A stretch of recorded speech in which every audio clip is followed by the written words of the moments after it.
Have you ever stopped to think about the fans behind a band? What is it about the music that keeps fans coming back for more? Or is there more? My name is Renae Lipsmeyer, and I am the host of this podcast, The Space Between Podcast, the podcast where we talk about the fans of the Dave Matthews Band. Each week, a fellow DMB fan joins the show to discuss their journey with the band. Welcome to the Space Between Podcast.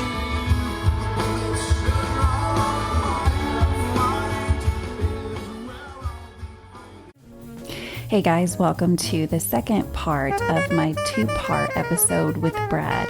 If you haven't listened to episode 1, I encourage you to check it out on my YouTube channel so you can watch the whole episode, or be sure to check it out on any podcast app where you get your podcast. And while you're there, definitely leave a review for the Space Between Podcast. Say something nice, say something you'd like to see happen on the show, and I'll be sure to check those out and read those on a future episode. So guys, here we go. Here's part 2 with Brad. Enjoy the show and be sure to leave a review. I had joined the methadone clinic in Florida because the one in St. Louis is like, oh, we have a sister clinic and where you're moving, and we can get Sure you can, of course you can. They have them everywhere, coincidentally. They do. And they so they're like, oh, we'll get you down there. So I'm like, okay, I got out of St. Louis because I had already made my decision. I'm done with this drug. I'm now done with this other drug because I was already stair-stepping that dose and planning my jump off. I just didn't know how or when or why or what. So I moved down to Florida, and it was just kind of coincidence of timing as to how it all happened. But I get down to Florida and basically had nowhere to live for a couple months in between a lease that was going to be whatever. So we had found a good deal on using like Groupon and staying at like hotels for the short term. And literally stayed on the beach of Fort Lauderdale for my first few weeks in Florida. Wow. And I would wake up every morning down there by the beach. My car's valet parked because that's your only option. I'd get the valet 6 a.m. I'd go to the freaking methadone clinic that was 20 minutes away. I'd drink my juice and I would just lay on the beach and bake in the sun, smoking marijuana constantly. And all I did was just water, sun, marijuana.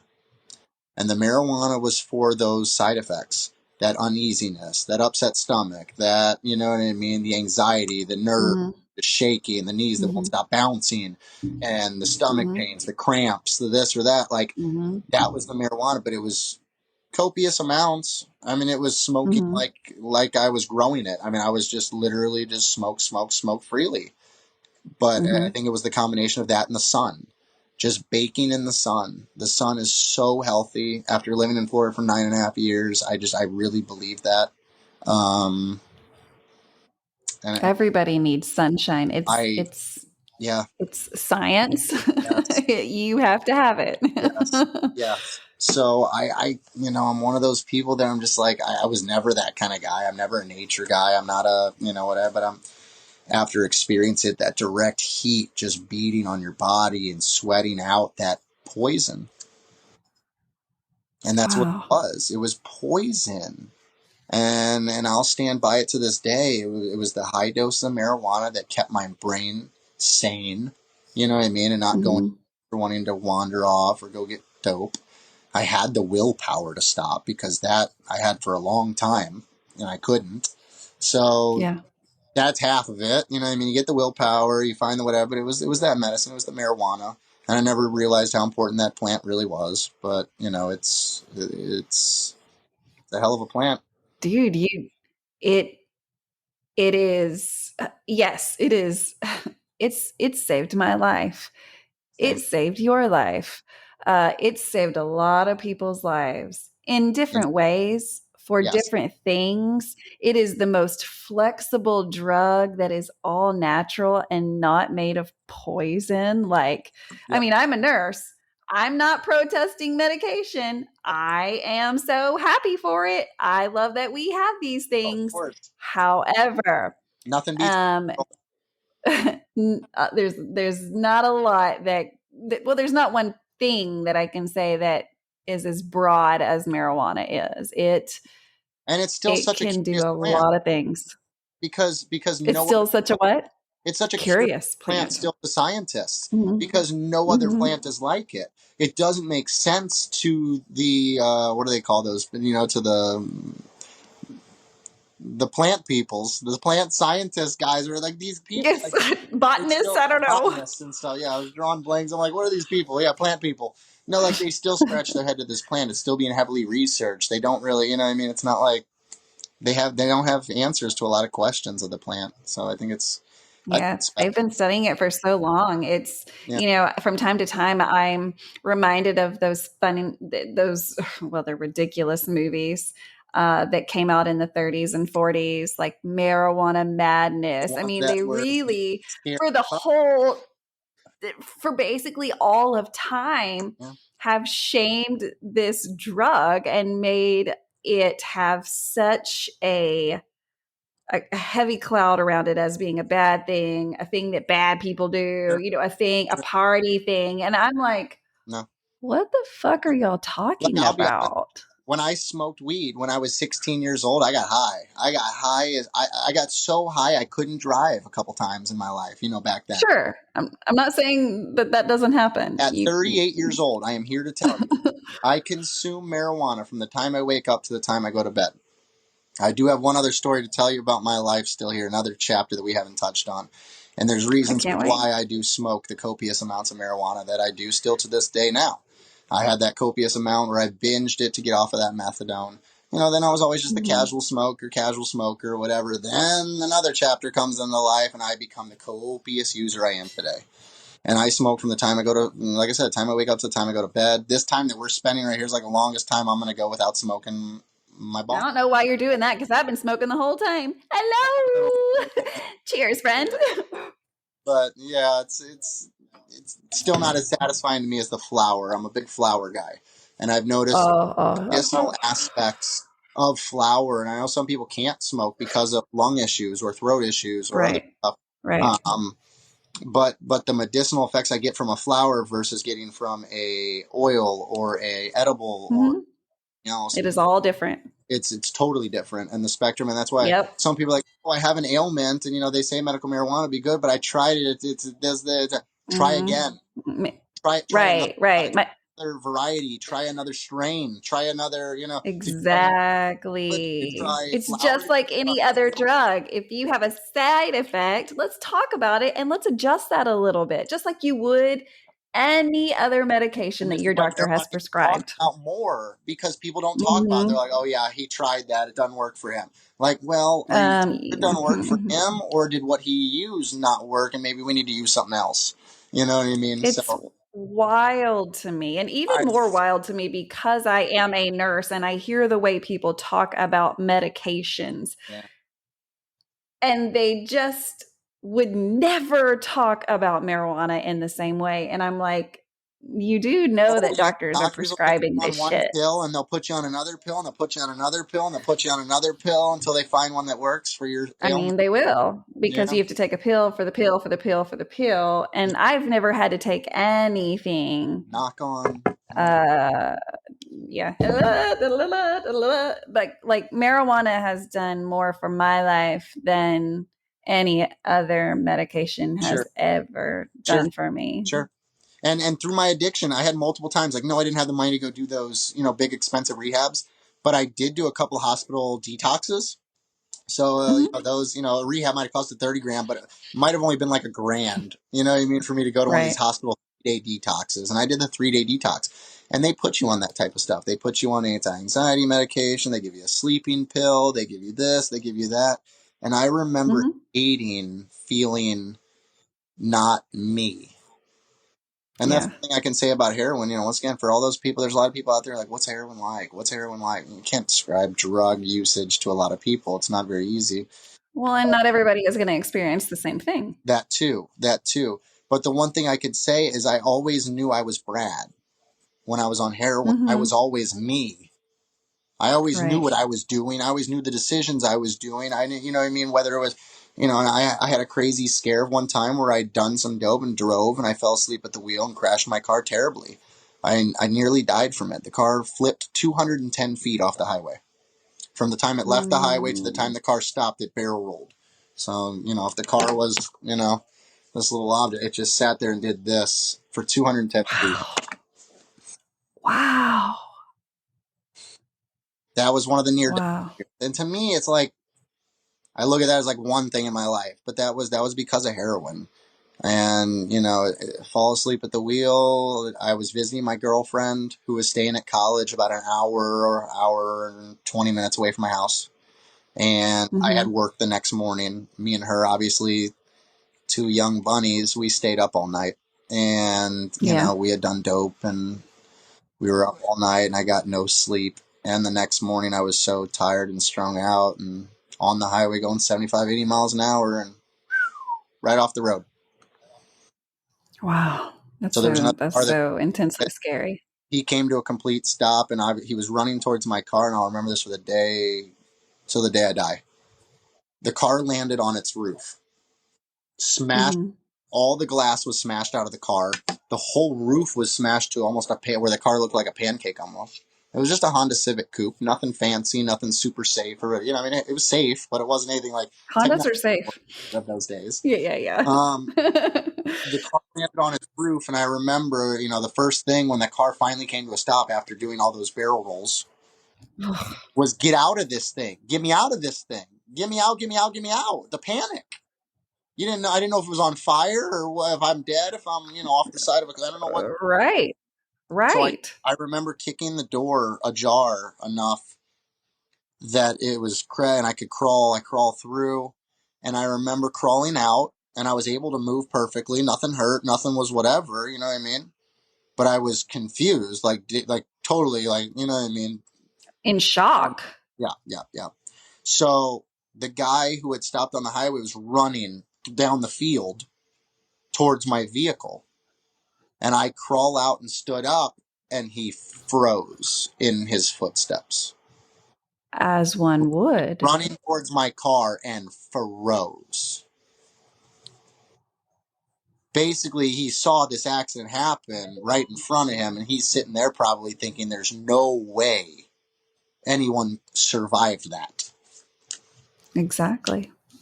And I hopped out of that thing. And you just crawled out. I had scratches from the glass on my face and some small little cuts of that nature. Ambulance shows up and such. I refused ambulance ride. The tow truck drove me to the tow yard where I waited there for my father to drive an hour plus from St. Louis to wherever and pick me up. Oh my God. Didn't go see I've not heard that story before. A hospital, a nothing. And it was, I have pictures still to this day, I can always send you sometime. No, I'm good. Thank you. I worked in the ER for 3 years as a nurse, and it was actually a car accident that involved some children that made me leave that job. I could no longer do it. If you've never been involved, have you ever been involved in a bad car accident?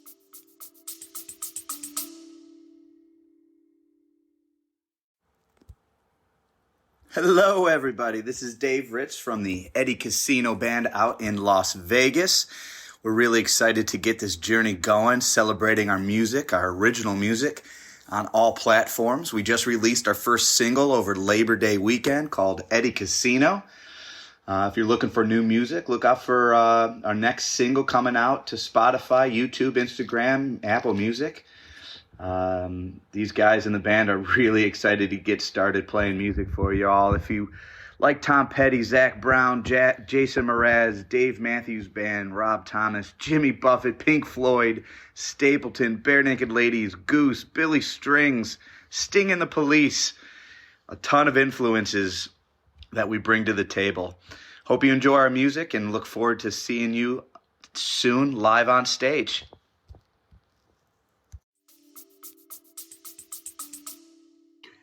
No, it is actually one of my worst fears in my life.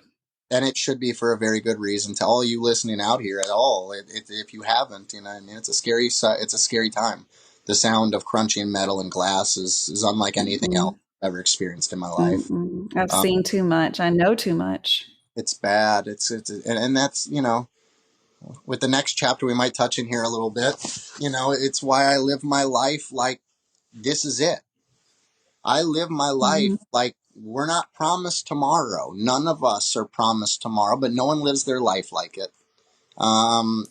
Your roof could collapse on you tonight while you're sleeping.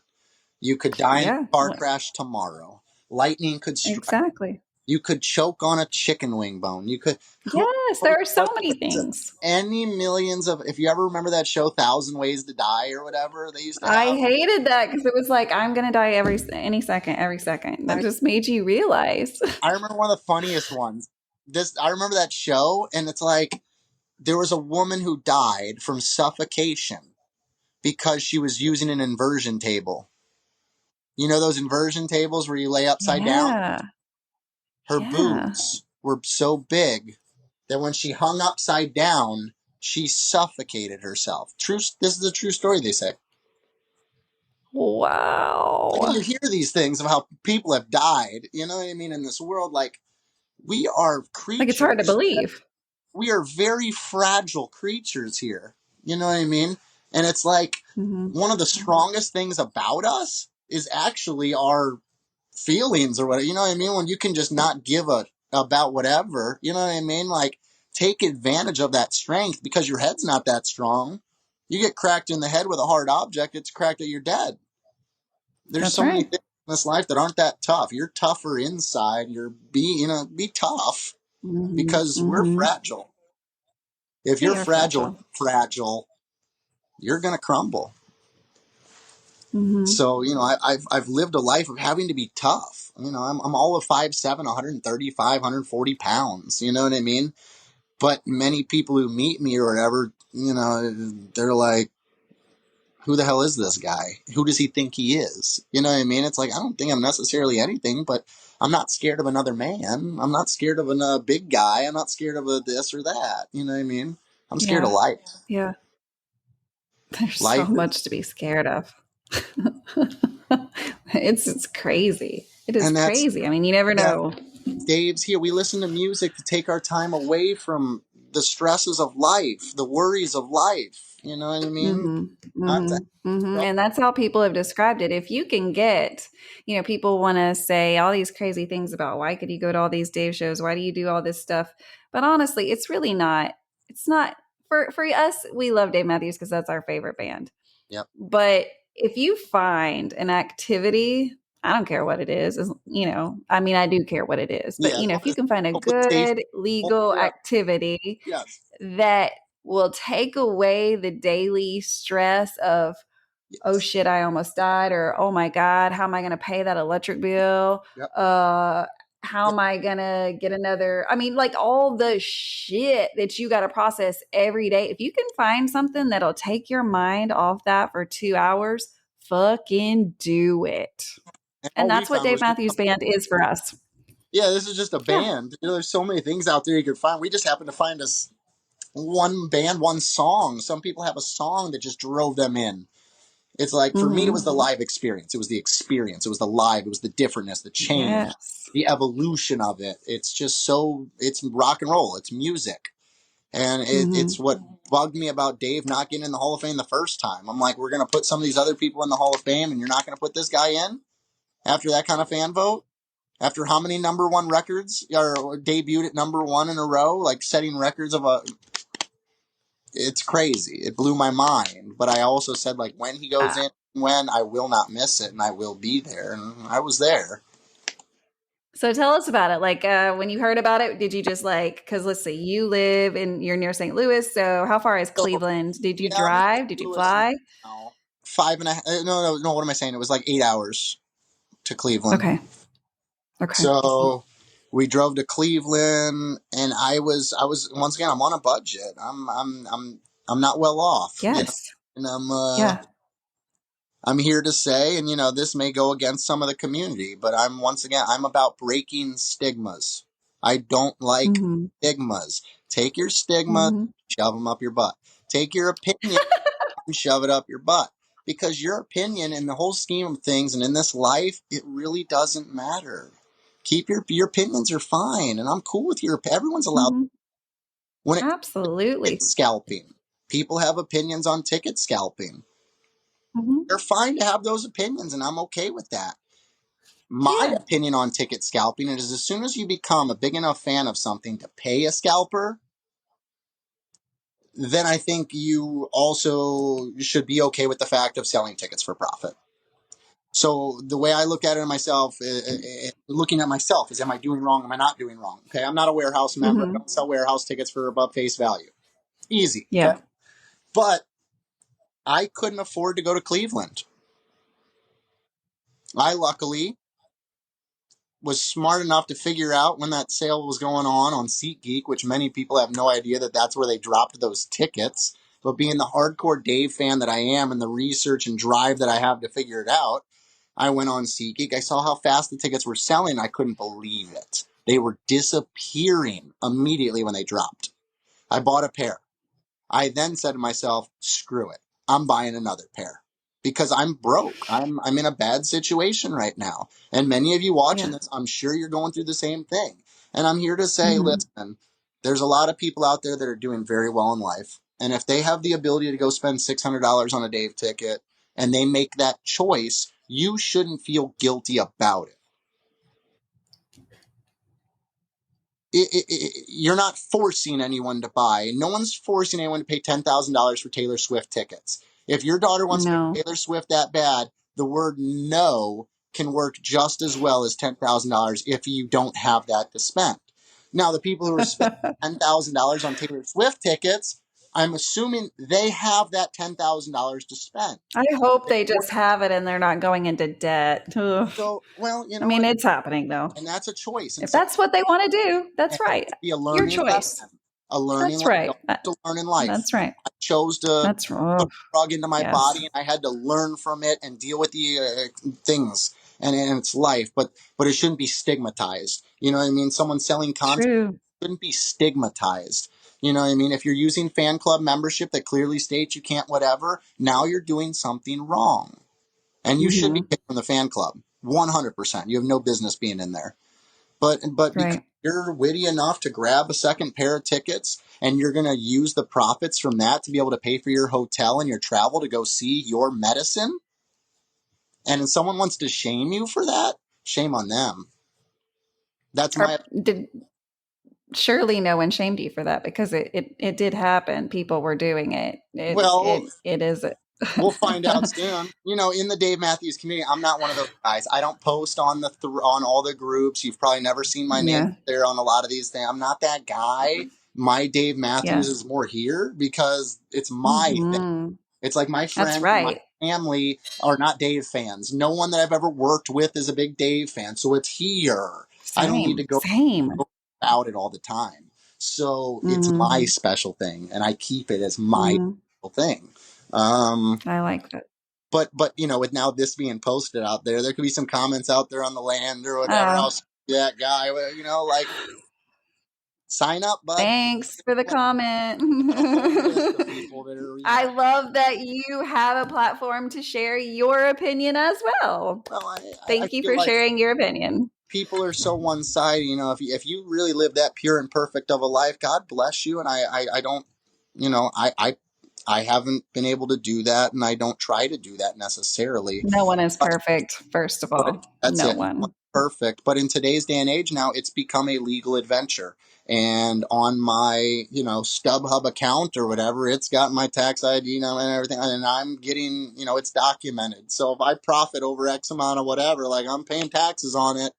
You know what I mean? Mm-hmm. It's uh, you know, it's legit. It's not like, and that's why I didn't feel like I was a criminal or this and that. Like, No. I Yeah. know some states have like rules about selling tickets outside a venue or something of that nature. Like I would never, you know what I Mhm. mean, risk that for that. Sure. But I wouldn't have been able to go to Cleveland if it wasn't for me doing that. So whoever bought my Yeah. upper pair for $600, I love Thank you. you. You paid for my I mean, they hotel. had to buy them from somebody. You Might as paid for well my be you. hotel stay. You paid for my gasoline. You paid for my food. It was able to go on my pilgrimage because of you. Mm-hmm. So whoever you are out there, Mm-hmm. you must be doing better than I am out here, and I commend you for it. But you know what I mean? It's like, I Yeah. feel like it's a tool, and if you don't use these tools in life, then you can't get to those things you want to achieve and get to. And I That's use right. those tools now in my life because, like I said, I live a greedy life. No one was stopping me from seeing Dave Matthews. You know what I mean? So I was Yeah. sitting there, how am I going to do this? How am I going to, I have this going on right now. I have these, I can't. Well, we But found you a way. did. And Yeah, you that's what found I a said. way. Nothing will stop me from achieving things that I want to achieve. And that was my mindset with the addiction. That was my mindset with, certain Mm-hmm. things in life, and it's never changed. Um, until about 6 And years, that's incredible. 6 years ago is when I really got this new change of life. Wow. And that was a medical diagnosis at that point that came out of nowhere.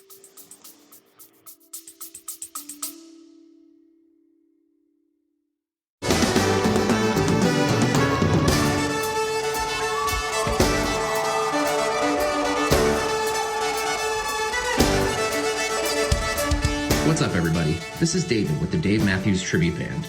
We're a nationally touring tribute to DMB, playing shows all over the country and beyond. Our goal is to bring you back to the classic sound that you fell in love with in the 90s and the 2000s, featuring a violin, saxophone, and maybe some keyboards sprinkled in as well.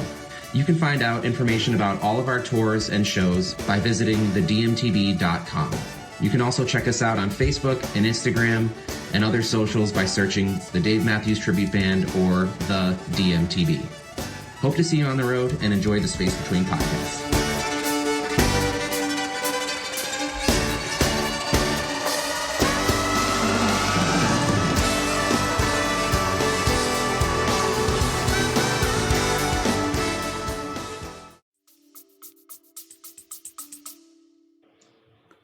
So tell us about that day. It started like any day, right?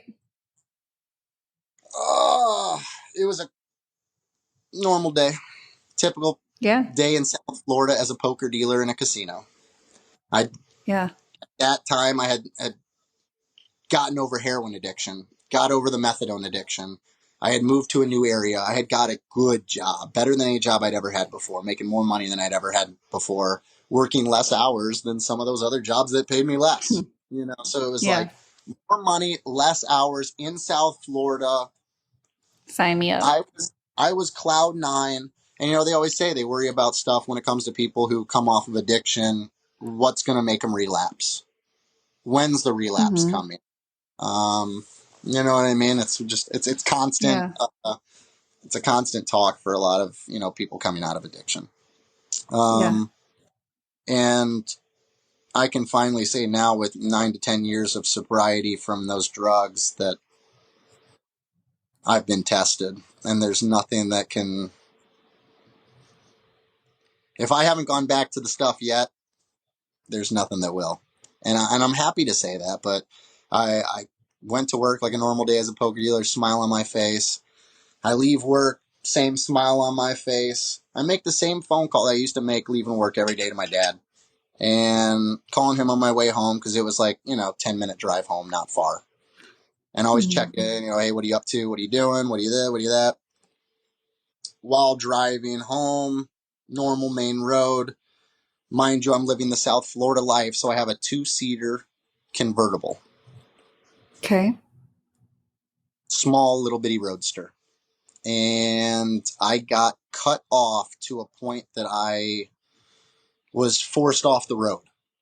And when I was forced off the road at regular moving speeds on the road of 40, 45 miles an hour, I hit a curb, and this car only weighed 1,800 pounds or something that I was driving. 1,800 or 2,200, something like that. Lightweight car, 40 mile an hour hits a curb. It took air, basically did some sort of flipping, second time in my life, and the car lands in a tree. What? For the second time in my life, I'm now in a situation when that car came to a stop of, am I alive? And that heart racing of the freaking panic and the whatever, but I can feel I'm not hurt. I jump out of the car, and there's 3 lanes east, or 3 lanes westbound, 3 lanes eastbound. They've all been fully stopped. They've all come to a complete stop because of the accident. The man who cut me off continued driving, and no one got the plate. They had description of the car. There was a high school right there. They said there, there's cameras outside the high school. I'm sure the cops can get. They never got anything. Considered a hit and run without hitting me. It was basically they cut me off and I had nowhere to go situation. Had to choose either hit a car to my right or hit the median to my left. At that moment, I had the choice. I made the quick choice to the left side away from the cars. It hit the median. It did the little flippy dippy in the air and lands in the tree or whatever. I come out of the car. All these bystanders are coming out to me. Sit down, sit down. You've just been involved in a car. I'm like, I know. Where's my fucking phone? I'm looking, where's my phone? That's all I was asking. Where's my phone? Where's my phone? I got to call my dad. Where's my phone? They're like, sit down. Call. You don't need your phone. We'll take it.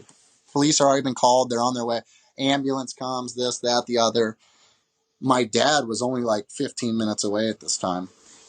And he was living in South Florida for that moment. And when he was on the phone with me on Bluetooth, he heard the crashing glass and metal.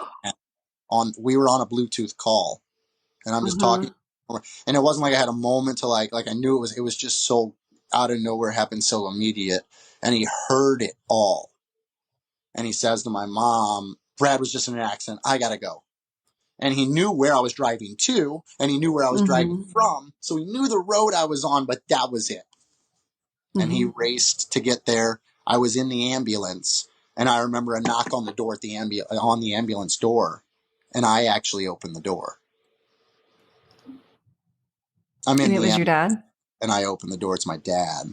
And my dad literally, he gets to the scene, sees the car. So, and just like looks at me. He's thinking, yeah, what are you opening the door for?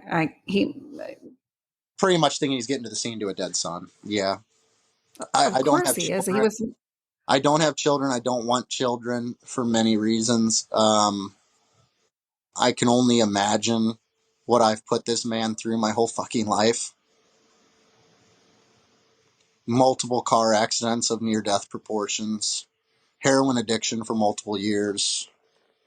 If anyone's out there, say a prayer for my dad. Give him a round of applause because he's a trooper. He loves you. And that's what love does. Anything. You got to go through all of it. He's there or whatever. And I signed off and refused the ride to the hospital. I didn't want to go to the hospital. I was in pain. I was hurting. I was cut up a little bit, but I didn't think it was bad. I've always been that kid that was told to tough it out. And, what I mean? I lived that era, it was just like. Yeah. Yeah. I don't know. It wasn't that big of a deal. I was like, okay, yeah, I'm hurting, but what's going to the hospital going to do? I didn't want their opiates because I've already come off of addiction now, and I don't want any shit, and I don't want any medications at all. I'm not going to the hospital. I signed off not going to the hospital. I get home 15 minutes later, my dad, and the adrenaline is now worn off. I've smoked my little bong bowl, thinking, okay, let me, you know what I mean? Yeah. So it made me feel better. Excruciating pain in my chest. I couldn't breathe, walk, nothing, bend over to untie a shoe, nothing. Just pain all over my body. I just felt like I'd been beat with a baseball bat. So I finally gave in and I said, take me to the hospital. So my dad takes me to the hospital, go to the ER for the car accident, injuries or whatever. And, I had a couple like cuts, little lacerate, a little nothing much, whatever they want to call it. And they want to take some scans for internal injuries. Okay. So they do, this, that, whatever. I'm sitting in the ER, waiting in there, waiting. I'm pissed off. Mind you, I had just come from so much shit with heroin addiction and the methadone and moving and starting a new friend base and finding a new job. And I finally found this great job. I just bought this new convertible to give me that new, swagger of Florida Brad. This is my Florida life. And I promoted it because I'm not the guy who really wanted. I said, listen, I got 2 seats. That means I don't have no room for kids. And I always like laughed about it because I was like, I didn't want kids or whatever. And that's why I bought the 2-seater. Yeah. And that was like my midlife Yeah. crisis at 30 years old. You know what I mean? But it was my 30-year-old midlife crisis. And I'm in the hospital in the ER, and I'm like, okay, my car is gone and destroyed forever. You know what I mean? I'm pissed. I had a shitty day at Yeah. work. Being a poker dealer is a tough job.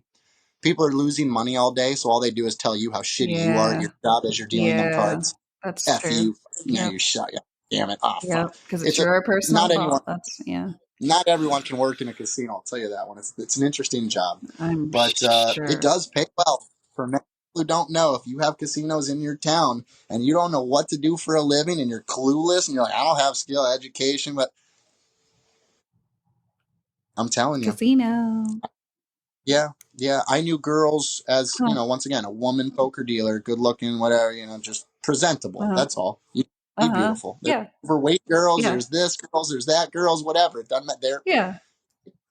I know girls that were making over 6 figures working under 40 hours a week. That's crazy. Wow. Okay. I wasn't making that because I'm not quite as pretty, but it's a nice job. Yeah. You froze up on me. So you're sitting. Oh, did I? No, I didn't freeze. So you're sitting in the ER, and I'm like, what happens? Right? They do all these scans. Yeah, like what? So they do all their scans, and literally the ER doctor comes in and just ever so nonchalantly, someone coming from the medical industry, I hope maybe you can share some insight on this to me. You ready? Okay. We found something, but it has nothing to do with the car accident. I'm quoting word for word. I'll remember these words for the rest of my life. They're like, we found something. And I'm like, okay, but it has nothing to do with the car accident. And I'm like, what'd you find? Weed in my system? Literally, that was my comment to them, right? Yes. Because I'm like, what do you think you found? You know what I mean, right? Yeah. I mean, yeah. Like, do you know you have a brain tumor? And I'm like, I look at my dad who's sitting in the ER in a chair, and he's on the verge of passing out. I'm sitting, I look at the doctor, I'm like, you sure you got the right guy, Brad? Yes, we found something in your blah, blah, blah, blah, CT scan or whatever it was, I don't know. You have a brain tumor, and it has nothing to do with this car. Al, how do you know it has nothing to do with it? They're like, the size and location of there's nothing that causes, there's no whatever that can cause this that's in there.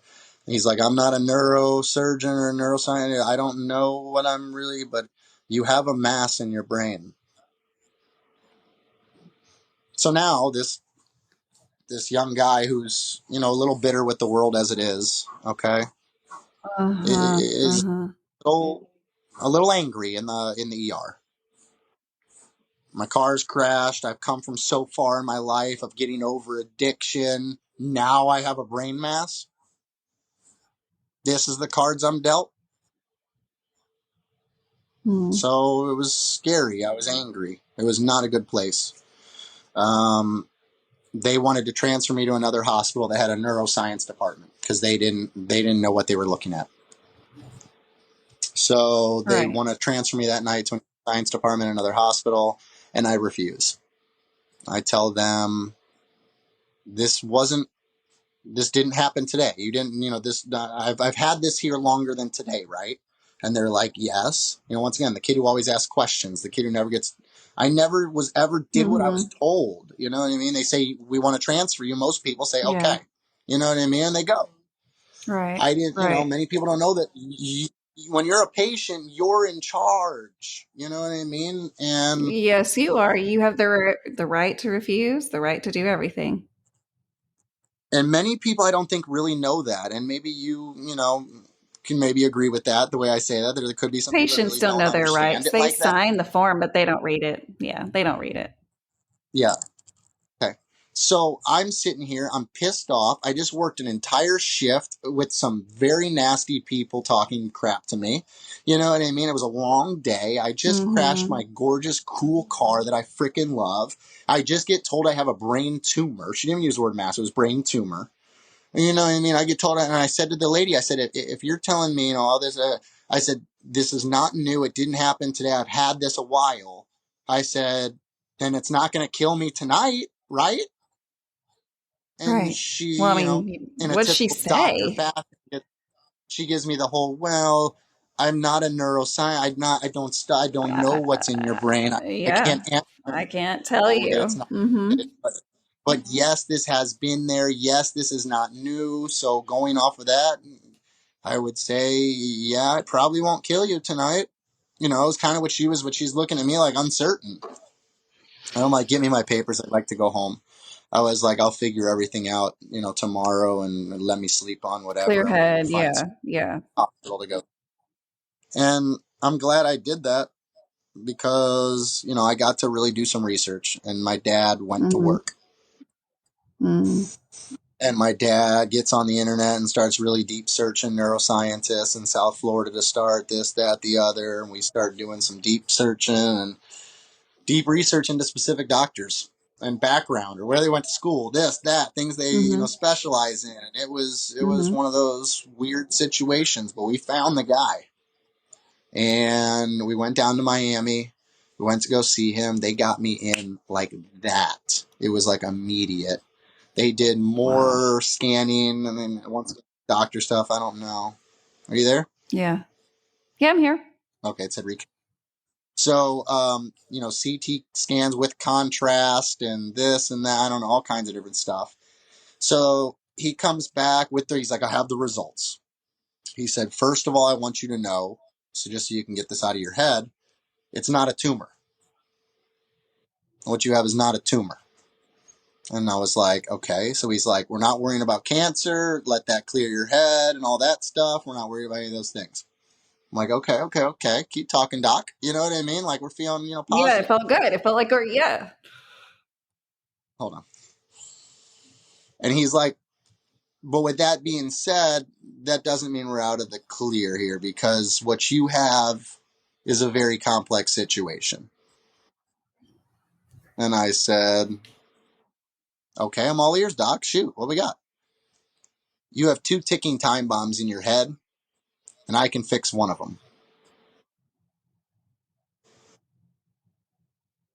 Do you have an aneurysm? That was one of them. And the other one's called a brain AVM, arteriovenous malformation. It's a birth defect. Explain what that is. Okay. Didn't find out about it until 30 years old. Now, So it's been funny there all story. along. I had been to doctors as a kid for headaches. They never scanned my head. They put me on migraine pills. They told me at 13 years old that I couldn't eat Doritos anymore because of the MSG that was in Doritos after taking food logs for X amount of months. They never scanned my head. I had medical care. I had medical insurance my whole life. My parents, once again, provided a good life. Yeah. It was never discovered. So what he says is basically the size and the location of this AVM is fully inoperable because if they go in there, they're going to fuck some shit up.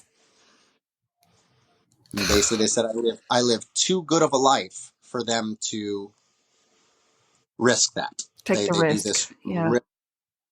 do this risk analysis of whatever, and they're like, you drive, you eat, you talk, you go to concerts, you smoke weed, you live a life, you this, you that, you whatever. Mm-hmm.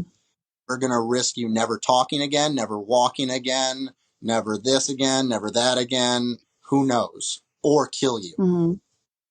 We Yeah. will not Yeah. get surgery. Mm-hmm.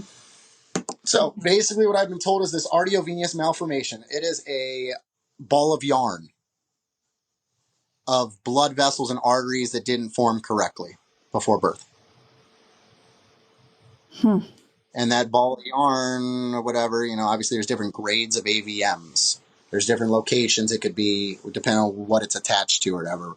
What mine is attached to is supposedly everything, like motor speech function, this, that. I don't know what part of the brain, the science part of all this, but Right. it's not good. And just going through these discussions with the neurosurgeons and in the sit down of their offices and like seeing that the way they give you this type of news, if no one's ever dealt with, obviously I've never had a diagnosis like this of cancer or anything like that. I can only imagine or whatever, but Yeah. Right. It's more than anyone should ever have to go through. When doctors look at you and tell you that you have 2 ticking time bombs and they can fix one of them. You know what I mean? You kind of tell them like, okay. And this guy was so confident. This surgeon, he was young, genius, and they say, we're going to go through your artery using a freaking, catheter. And we're going to put these little platinum coils inside of your aneurysm. We're going to block off the blood flow so that thing doesn't rupture. Okay, sure, whatever. My brain surgeon was amazing, number one. Number two, he did everything on my request. I refused all opiates. I refused all pain medication afterwards. I used everything. I had to do a cerebral angiogram, which usually they will give the people a local whatever, and I opted to do it fully awake. He had said he had never done one. He had never done one fully awake, but he said that I would be How was hooked it up for to one you? of my IVs where if I did go into a panic attack or something or whatever, they would be able to put me out immediately. If, wanted to kind of thing. So, I told I asked a whole bunch of questions. He said it shouldn't be painful. There should be nothing pain. We're not causing anything that would cause pain. You know what I mean? He said, but I'm here to tell you, it'll be probably a feeling that you could never explain to anyone, or it's going to be the most foreign, whatever. And I'm just like, I said, listen, doc. He said, it's going to be, that's what I remember. He said, it's going to be uncomfortable. And I was like, my whole fucking life is uncomfortable, doc. I said, as long as I'm not in pain, don't hit me with that stuff. Don't put me out. I don't want to be put. I don't want it. Yeah. I don't want the chemicals, the drugs, those pain relievers. I don't want it. So I said, I'll deal with it. They said, do you want us to play music while the procedure's going on? Because we have a stereo system in. This was like a giant, like auditorium surgical room that I was in. Wow. So they said, would you like music playing during this? So they had to put me in this whole big, like one of those big old things where they, slide you into the tube or whatever. But I also had an IV where they were squirting liquid into my brain while being awake through that. So it's hot. The liquid that they shoot into you, it is hot. And I'm not saying warm. It's a feeling of heat that you will never feel in your life outside of this. But because they were shooting it into my skull, my brain, anything that was vascular in my lit up like a ball of fire. Like, I don't know how else to explain it, but I had to lay still in this tube while they're shooting me up with this liquid, and he's counting down. And he would say, all right, I'm going to inject you in 5, you know what I mean? He's like, hold tight, don't, because I'm not supposed to move while they're taking the pictures of everything. Right. Oh, this is why they usually knock people out with stuff. You know what I mean? Because people can't take that reaction. Yes. Okay? No. But I promise you, I told you, I've been through these car accidents. I've been through heroin addiction. I used to put needles in my own vein, as scary as it sounds, and as much as whatever, I said, I'm not scared of no man. I'm not scared of them. I'm not scared. I'm not scared. Give it to me. Let's go. Let's do it. And I said to the doctor, I said 2 things. I said, if I'm not screaming and if there's no tears coming from my eyes, don't hit me with no drugs. And I took it like a champ while Dave Matthews was playing in this freaking surgical auditorium. And they put Dave That was Matthews, going to they be had the a question. Spotify, Is whatever. what did you play? If I had to be completely honest with you, the entire ordeal was so involved in listening to the doctor, and I couldn't even tell you. I couldn't even, they had it going, and it was the Dave playlist. It was Spotify, just song it, but it was, I remember the guitar and the and it calmed me enough for them to start proceeding. Once we got started, it's like, I don't know, I've been through dental procedures and root canals, and once you start, like I'm definitely a mind over body person. I feel like, Mhm. I don't know, I could probably take a gunshot, I'm guessing. Well, I hope you don't ever have to. I hope so too. You know what I mean? Unless it's for saving a family member, Yes. I do it in a heartbeat. Well, I'm here to say, I'm curious. That stuff, because if you saw just pictures alone from the 2 worst car accidents, and I've been in multiple. I've probably been in a dozen car Mm. accidents in my life, but 2, Oh my God.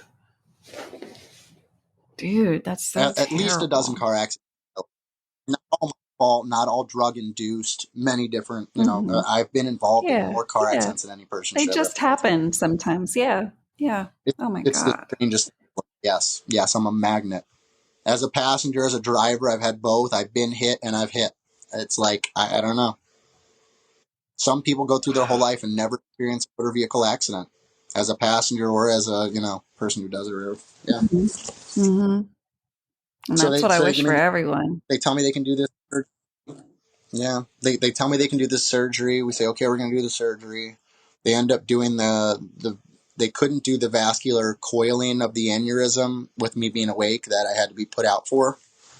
But Hmm. afterwards, in the ICU of the neuroscience department, That's a fancy department.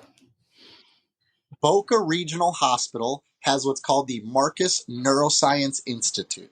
Okay, I'm here to tell you, if you ever have any family with any brain issues or whatever, go down to That's a good Boca. one.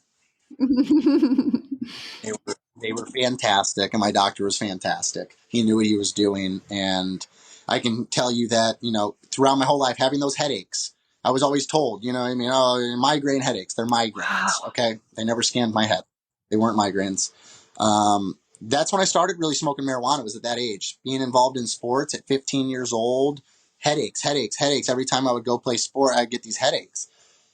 The migraine Hmm. pills didn't do it. Stop eating burritos didn't do it. I still got these migraine headaches. Oh, maybe they're a little less frequent. Or, there was no. We would try to track things, and there was nothing that ever Doesn't it blow corresponded. your mind that they never scanned your head because the technology was there? It was So available. yes, and that's the one thing I've talked about since getting diagnosed. It does not make sense to me, knowing that I came from, like I said, an affluent area with health insurance and health care. They Uh-huh. put me on a prescription. It's those prescriptions, man.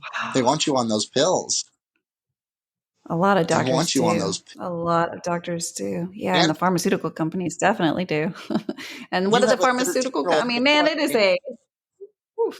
Oh yeah, it's a racket. It's a freaking racket. It's Yep. a But whole story.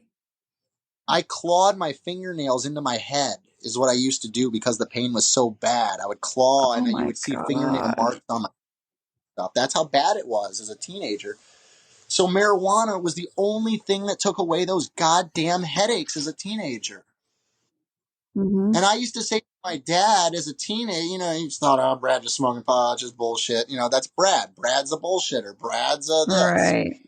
Brad's the guy Right. who questions her, you know what I mean? It's like at 15 years old, I was told, like, oh, okay, whatever. But deep down, coming from a guy who smoked weed in college, my dad didn't look at weed as being a bad thing. You know what I mean? Um, Yeah. I knew when I got into heroin, I had to hide that one, though. You know what I mean? I knew that wouldn't have Yeah. been as, That's just a different, it's a I whole knew, different yeah. ballgame. Yeah. So with the weed, it's funny. It's like, they say that your body, like, your body better than a doctor or whatever. Like Of I've course read you do. You've lived with it for however many years you are old. the fact that marijuana fixed those headaches for me at that age.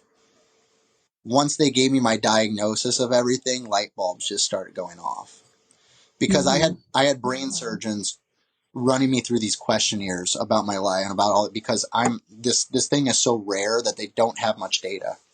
And they don't have any statistical data to study to tell them, to figure out what to do to fix it or be better, or maybe that it won't rupture. You know what I mean? It's very weird. So they're asking me a whole lot of questions. And then, they start asking me heavily, a lot of questions involving seizures. Because based off the size and location of your mass, you should be having seizures. And they're like, have you ever had a seizure? And I'm like, not that I'm aware of. And they're like, not that you're aware of. And I'm like I've never been foaming at the mouth, like, I'm like, I don't know what I don't think so. You know what I mean? You're the Yeah. brain Yeah. surgeons. I remember saying that to them. And I got to say that in my life. How many people get to say that in their lives?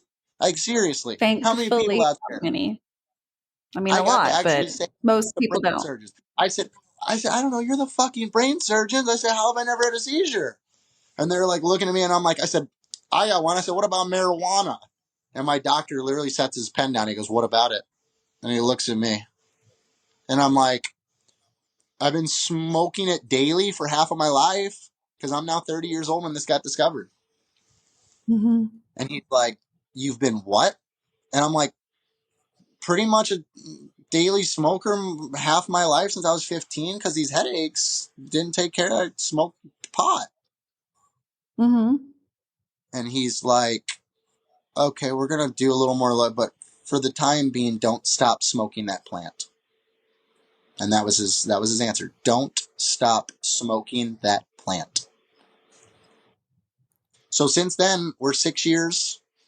October, I guess, was the 6-year mark for me since this was discovered. The aneurysm was coiled. I've never had a headache as severe as what it Mm-hmm. used to be since that aneurysm Yeah. coiling, which makes me believe that aneurysm was probably there since my teens and just never ruptured. After 12 car wrecks, never ruptured. And drug usage, car wrecks, stress, Mind teenage blowing. years, sports. This thing is supposed to rupture. And even the doctors, when you look at prognosis and Yeah. this and that, the way that it was so, the hardest part for me was like the first 6 months to a year after diagnosis, because the way the doctors talked to me, the way the doctors looked at me, it was like, there was times where they would avoid eye contact, where it was like they didn't want to tell me how bad what I have really is. Mm. And Wow. when they were talking to me and telling me things, the way they say things is like, enjoy your life, live low stress, you know what I mean? They're like, you're 30 some years old, you've this, you've that, you've blah blah blah. Many kids die of this on the football field. They think they're healthy, they're 13, they drop dead, and they don't know they have what it was 90 something percent of the diagnosed cases of this are found in autopsy, is what one of the first things they said when they actually diagnosed it. Over 90% of people don't know they have this till they're dead from it. Wow. So just that anxiety of just knowing that this could rupture right now as you and me are talking and having this conversation was a very, very hard pill to swallow. How do you live? How do I do? I don't want to work. I don't want to do. I don't want to that. What do you do when you just worry and think that today's it? Do As you much feel as I that was way so every ready. day? Well, like I say, for the first 6 months to a year was really more anxiety driving and bad. But, it's funny how the world works, because I'm 22, 24, 26 doing heroin. I get deep into it and I want to die so bad. I just want to die. I don't want to live. I don't want to wake up. I don't want to struggle. I don't want to this. I don't want to that. And then the doctors tell you that you should be dead and that you probably won't live a long life. And the last thing now you think about is wanting to die. As much as it Why do you think that depresses me to is? have this brain, as much as I may get down and have periods of time where it's very hard on me, I live for experience, because I don't think that life is planned to be long for me. So it's like, I need to get more Dave shows in. I need to get more experience in. I need to go see more and do more. You have to, I need more to make more money. I get so greedy and hungry to make more and to grow, and every day that I don't do more, every day that I don't it's so depressing to me Like, you know, somebody like, oh, I'm gonna have a relaxing day and just sit around and I'm gonna be sassy, you know, or whatever. Like okay, cool. Like, Right. I love that too, but like, no, I get depressed when I sit around and don't do anything for a day.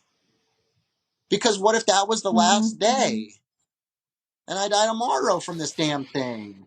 What, the last day I was sitting on my ass watching TV? So Yeah, I've been there. Yeah. I don't think I have fully, and maybe some people out there will relate with this. I was diagnosed 6 years ago with this crazy diagnosis, and I don't think I've still come to terms with the diagnosis fully. And I don't know if I ever really will. I don't think I'm And in that's okay. denial about it. But No. I think it's one of those things that I'm just like, I still don't believe it. You know what I mean? Mm-hmm. And I try not to think about it too much because, like you've said, life is already stressful enough and this and that and everything else. But it's what made me realize so much more about myself. You know, that the way this thing is and how big it is, I fully believe that I pump more stuff in my brain than some other people do. Mm-hmm. And I believe that, you know, our brain produces chemicals like serotonin and you know, all this stuff or whatever. And when you do Well, drugs, yeah. I feel, you know, my addictive personality is somehow because of this extra blood flow that I have, this high, because basically what the way the doctors explain this ball of yarn is most people have a capillary system that takes blood from arteries, changes the pressure of the blood, and sends it to the veins. Okay? I'm Mm-hmm. missing that capillary system. So I have a Yeah. high pressure artery that is dumping blood directly into low pressure veins, plus a big old ball of tangle in the midst of all that, in the middle of the brain. And they've pretty much told me that if it does rupture, you know, it'd be symptoms of like a stroke or whatever, but it would probably be it. You know, there's no big brain bleed. Wow. So we hope that doesn't happen. It's, you know, part of me hopes that that is what kills me. You know, it's like I hate to die from a car. I'd hate to die from a guy who shoots me. And that's how I live my life. I live my life like this is what's going to kill me. This guy isn't, this bully isn't, this isn't, this risk to go take this job, this whatever, to Mm-hmm. try this or to go do that or to ask that girl out over there. That ain't going to kill me. Nothing's No. going to kill me. And because of it, I live to some people a sour life. You know, some people think I'm bitter. Some people think I'm an ass. Some people think I'm hard to get along with, or, you know, fine. I'm not for you. And I'm okay with that. More people should be okay with Yeah. that. You have to be able to, you need to live life like you Hmm. need to live life. Like however it works for you is what is right for you. And We there all is look at no right or it wrong. ways, but it's not broken. It's I am me. I'm not broken. I'm Brad. You are And Brad, yeah. many And people this who is know what me Brad is. very well, that's exactly how they describe me too. And people are like, "Oh, what's Brad like?" What Brad is Brad. Yeah, I'm a unique individual. You know, I mean, some of the sweetest people I've met, Dave fans. You know, they look at me and they're like, you know, how are you a Dave fan? You know what I mean? It's like I don't fit into the category, and I don't. No one ever like has said it like that, but they're like, you know, Right. I'm sure you're such a Dave Matthews fan. You know what I mean? Because there are a lot of the Mm-hmm. fans that you know, I don't against any of you. I envy you people. The people who are in the, you know, their own little fantasy land or clouds of happiness and whatever. And I've seen plenty of them enjoying their times at Dave's shows, and I'm envious of you folks, but there's another side to this band and the darkness and the struggles of life and troubles and that's more my Dave side. You know, Mm-hmm. it's I can only imagine what that man went through reading some of his life stories and stuff that he's been through or has experienced. And, you know, Listen, it's healing music one way or the other. I don't know how or what it's done to me special, how it's done it, but I'm approaching 75 shows this year. I'm approaching, where we got 22 years of live shows. I started seeing them as kind of like a whatever mistake. It's not like I just, flew huge into it. I was kind of force fed it. It's been a ride, and I don't think it'll be over like you said. I mean, until he hangs it up or dies or I'm dead. That's it. There's Right. there's no other way about it. No one will change me. If I met a girl who I thought was the greatest thing in the world and she said, listen, I'd love to marry you, but you got to stop listening to Dave Matthews. Can't go to any more of these concerts, whatever. Love can wait at that point in my life. Like, There should never be relationships that start with ultimatums. are you kidding me, though? There's plenty of them, and I have plenty of buddies whose wife hate Dave Matthews. You know what I mean? I got one buddy, his I wife mean, hates Dave Matthews, and he enjoys going with me, but he was never a crazed fan, but he enjoys the live show, and he loves going with me because I bring something different to his Dave experience because of my knowledge and my whatever. Yes. Yes. Like before a song even gets played, he's like, what do you think they're going to play next? He plays that whole game with me, and when I get him right, which for this guy I've gotten quite a bit right, he looks at me, he's like, how do you fucking know this stuff? And I'm like, Dave's got a 12-string guitar right there. You got to understand that when he changes the guitar, you give him the whole story. You're paying attention. I mean? You're paying attention. And it's like, he just played this song, and usually after that song, it's like, it's a good chance of this one or this. I mean, it's really between these two. And it's like, he doesn't get it, but he gets entertainment out of watching me. You know what I mean? Because I get that. So it's a crazy world. It's a crazy band. It's a crazy community. We have the most, wide community you've ever seen for one band. Just like the band itself. A lot of different kind of people.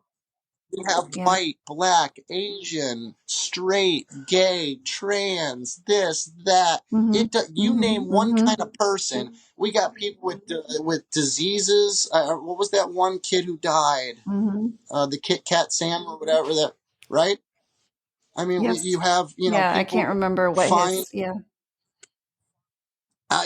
like I said, I'm not as involved as I used to be. When I was craze, like when Facebook was first coming out and stuff, I was in Dave groups and more involved and stuff.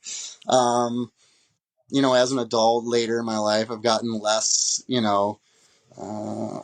less crazed on the fan base side, like online or at least, but it's here. Like I said, it's always here. It's in your heart. Like, no matter what, like I'm still constantly listening to Dave. I don't buy like I used to when it comes to all his CD. When they first started too easy. When they started with the live releases or whatever, it's like I owned like all the first 12 whatever they were, you know what I mean? And then it was like, okay, you guys are releasing too many of these. Forget it. It's a lot. Can you imagine having everything? I mean, it's like live tracks 247. It's like I can't have all of them.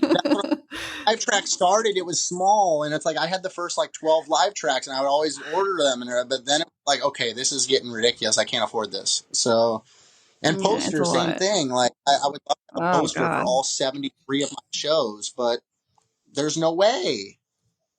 No, it's a whole expense. When I hit the Powerball one day, I'll go back and I will look and I will find and buy on eBay or whatever else every single poster for every show I've been to. Yeah. I hope that happens to you. One day. I hope that's happened.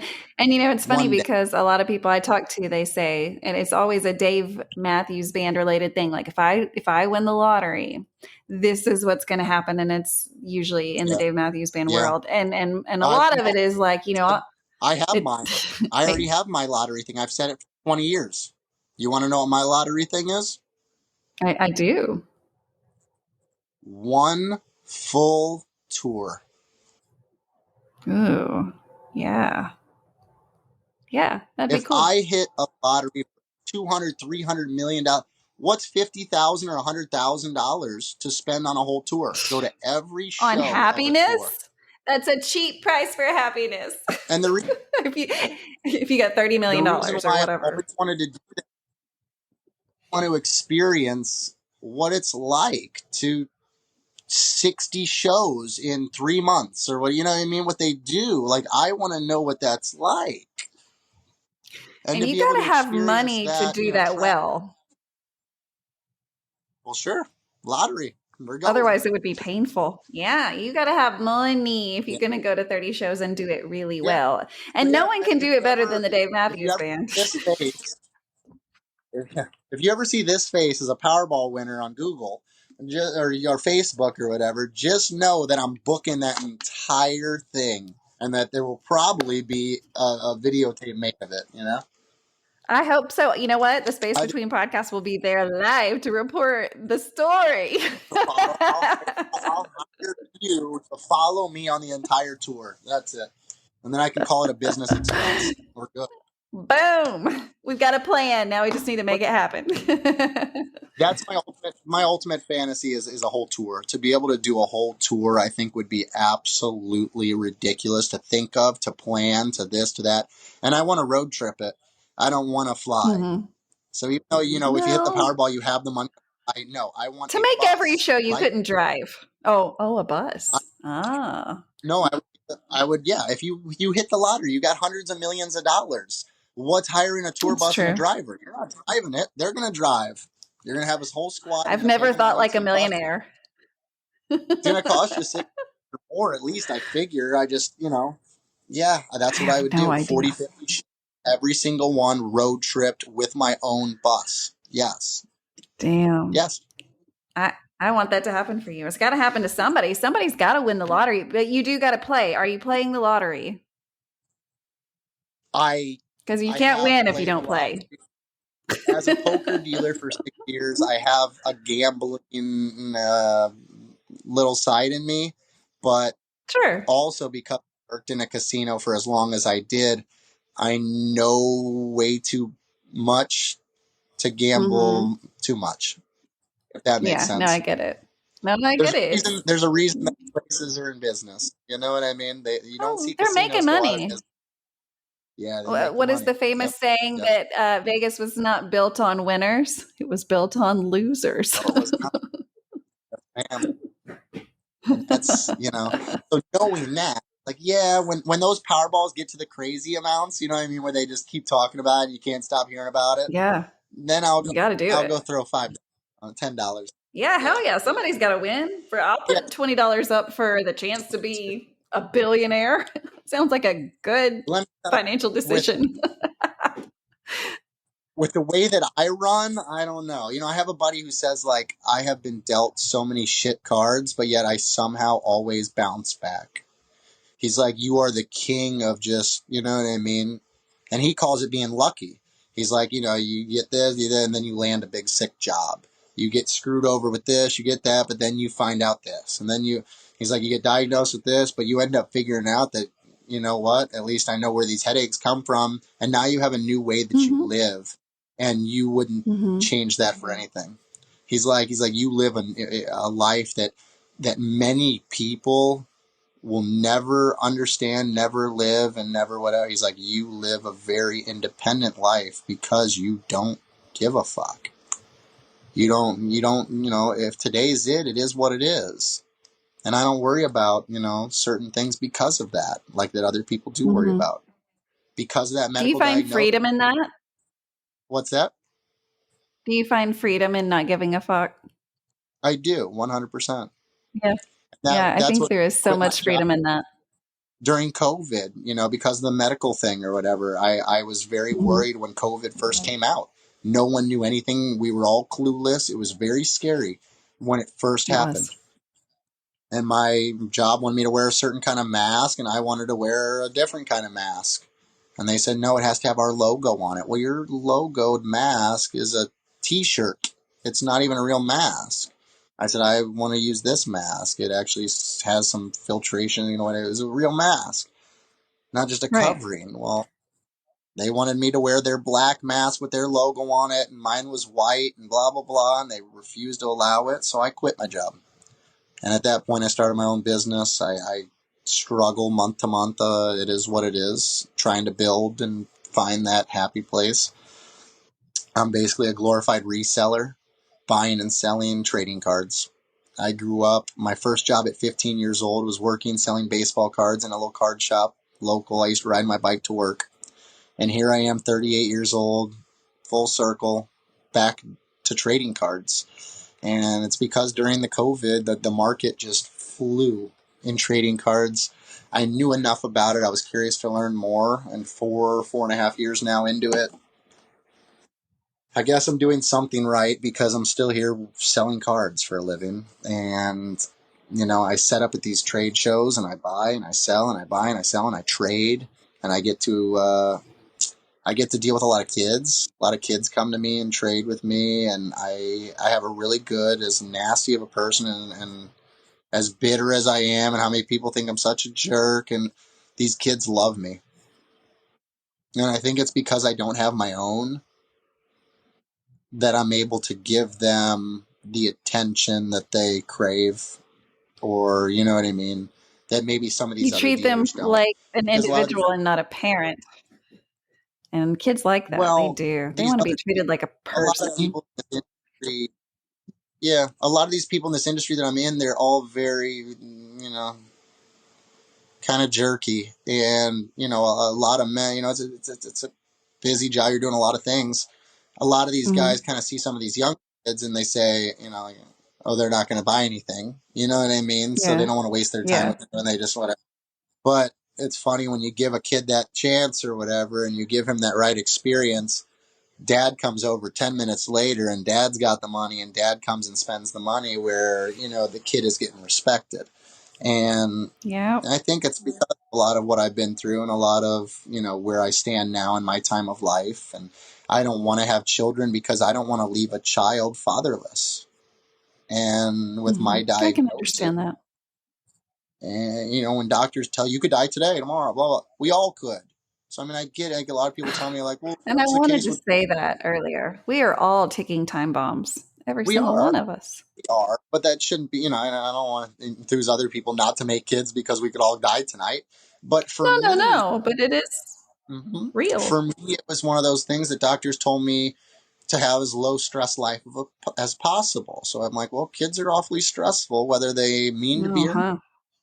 Uh-huh. They are. Like I said, the stress that I've caused my dad over the years, and obviously I couldn't have done anything about this diagnosis, but I can't imagine what that Of course feels. not. It makes me dread my parents getting older. It makes me dread a lot of things in life that, we have to deal with. But hopefully Dave Matthews will help me through that when that time comes. You know what I mean? Yeah. Obviously, Yeah. He's been the constant. He's been the constant. we're yeah, we have to, deal with life and it is what it is. But, I'm one of those people that now it's like, I'm not scared of anything. I'm not, you know, Hmm. not a whole lot you can do Isn't that that a worries peaceful me. place to be? It's a I mean, peaceful I'm place to scared of be. Dave not being around. Well, it's going to happen Uh, one day. I wasn't scared of this. I wasn't scared of this election either way. You know what I mean? I wasn't scared of, there's certain, I wasn't scared really of COVID. When I first started, I had a job. I was worried about, oh, this jerk off's going to get me sick. You know what I mean? Like I was worried about other people Yeah. more than I was really me. It's not me. It's Yeah. others. Yeah. Uh, Yeah. but, in today's day and age, I hope that my story, if anything, just teaches people to be a little less vocal about stuff they can't control. Be a little less hard on people that you necessarily don't know their story or everything as to why they, maybe someone has a political belief because of some medical diagnosis that they were given, or maybe they have this, belief about something else because of whatever. And it's Nobody understandable. knows. Yeah. Yeah. Yeah. More people need to talk more. And if people talk more, instead of talking behind, talk to. You know what I mean? People Hmm. always go to their Facebook and they'll bitch about things afterwards. Oh, I can't believe this fucking day I had at work. This guy was such an asshole, blah, blah, blah. Why didn't you talk to that asshole while he was in front of you? Right. Don't Right. take it to your friends and don't put it on your friends have enough of their own crap in there. They don't need to read your post on Facebook about your terrible day and your Why didn't you confront the situation while the situation was here? And that's what I try to do now, is think like that. And I know I'm not perfect. I Yeah. still probably, should practice more, what I preach. But, it's one of those things like I strive to be a better man. I wish I was better. I wish I was Dave Matthews. I wish I was that good of a man. I think he's a good man. That's it. You know what I mean? And Well, that's why I yeah. don't have to believe, I don't have to like every song he writes. I don't have to believe every political Right. thing that he has. I don't have to, it does not matter, because the whole package, you can tell, and you can tell what that Yeah. man stands for. And you can tell, I feel like if he met any of us at the right time, at the right whatever, don't interrupt that man if you catch him out in public and you know what I mean? I know. But Yes. if you're walking a mall and happen to see Dave Matthews and anyone, there's not anyone that man is going to shut down. You know what I mean? I don't believe it. Right. Right. He's pretty awesome. And I mean, And I have to say it, you are too. And I'm so thankful that you I appreciate it. shared all of this, because it is a lot. And I know, I mean, it's not even my life, it's your life, but I And it's feel only part of it. what you're There's obviously saying, and it's a lot. there's so much more. I ramble a lot. I'm sure I missed out on some things I wanted to share, but I'll try to be more active now that I'm always that shy guy. I'm that guy who, when you're with me and you're, a close friend and you're whatever, I'm not shy at all. But to those that aren't, I don't let everyone into my life. I don't let everyone know You should the not. bad. I don't let everyone know, certain things. Yeah. That's why today I just said, screw it. You know what I mean? I got nothing to hide. I got nothing to be scared of. So just talk. No, More and people need to talk. I And I guess think that's, yes. Yes. yeah, You've said it a couple of something I want to times, push. I hope that your story helps someone, because I promise you, even if no one ever listens to this that has gone through something similar, they will know someone that has gone through something, because this is not 100%. something that is uh, not happening in the world. It's happening everywhere in the world, all And if you around you, and don't you don't talk even know about it. it, and if you don't talk about it or look for that relatable whatever, it's just going to sit inside and boil until it kills you. And Mm-hmm. I Mm-hmm. think that, once again, with the brain diagnosis, knowing my string with the marijuana, and what I'm one of those believers. If you believe you're sick, you'll make yourself sick. If you Yes. believe you're worthless, you will be worthless. Yes. If you believe you can do anything, you can do anything. You can do a You lot. may not, like I I can't do a lot fly. of things. Believe it or not, I'm here to tell you, you can fly. Just take a little bit more work. You know what I mean? It's going to take some work. Shut my eyes and just get to the right level of high, and I will feel like I am flying. Who knows? Gola I don't cheese. know how it goes. But yeah, I mean, where there's a will, there's a way. And, Yeah. mind over matter, mind over body situation. I mean, once again, addiction, you want to get over addiction, mind over matter. You gotta, if it's not here first, it ain't happening. Mm-hmm. You gotta, Mm-hmm. and it's hard to put those things into words. It's hard to find people to talk to. It's hard to this and that. But it is what it is. And I think the more that Yeah. gets shared and the more that gets talked and the more that you would ever, because of how open I am, people I've worked with, they've come to me with, Mm-hmm. my cousin, he's addicted, he this, he that. People have come to me with things from all over. A lot of people come to me for all different stuff because they know I'm that guy who, even if I don't have the right answer, they just still want to hear the wrong answer. They want to hear something out of my mouth. You know what I mean? And it's like, because I'm willing to, you know what I mean? I'm always willing to try. And it's like, Mm-hmm. side of that, what are you going to do? You try and fail? Okay. You know what I mean? I've tried and failed a lot. That's how we learn. But if you don't That try, is how we learn. if you don't try ever, you will regret it and it will dwell on you and you will drive yourself sick, insane, and everything else. I'm a broken It's true. individual, but I'm here. I'm a productive member of society. I'm not perfect. I don't want to be perfect. And that's it. But I've learned so much more about myself. I know that my blood, whatever system, is different than everyone else's. I know something in my brain is a little different than everyone else's. And I use that as my key to blame my, whatever I'm negative about.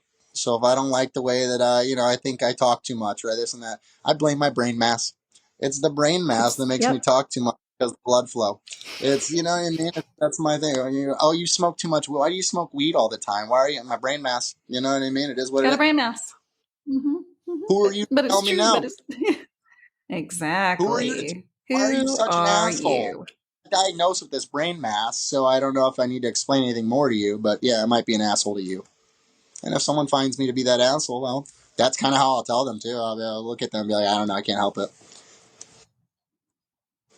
And I think we should